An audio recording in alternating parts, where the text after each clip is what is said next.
According to Pascal Principle, a change in the pressure that is applied to an enclosed incompressible fluid is transmitted undiminished to every part of the fluid and to the wall of its container. So let's first discuss about the term incompressible fluid. Incompressible fluids are type of fluids that do not change their volume significantly under pressure. Two examples of incompressible fluids are water and oil. Let us refer to the following animation to better comprehend the statement above. When a force, as shown as yellow arrow here, it will manifest itself as a pressure that is applied on top of the fluid.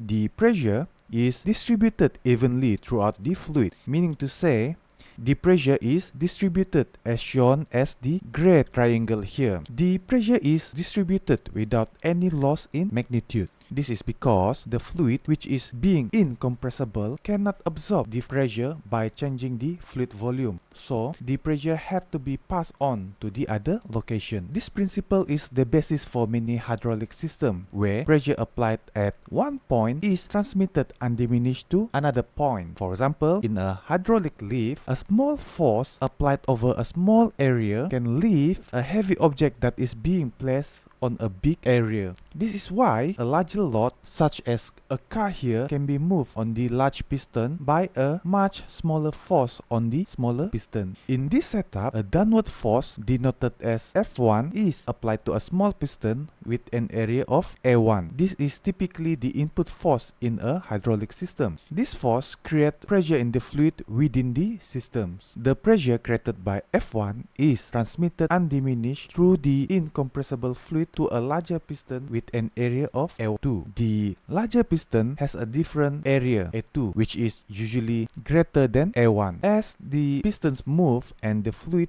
in the left and right cylinder change their relative height, there may be slight difference in the pressure at the input and output piston.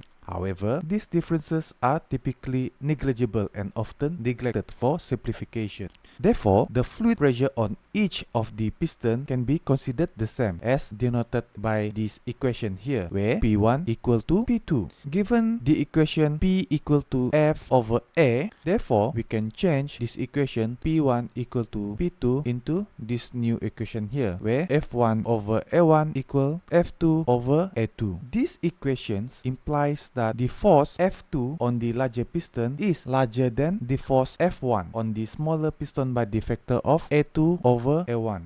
This is a key principle in hydraulic systems, allowing a small force to be amplified to a larger force over a greater area.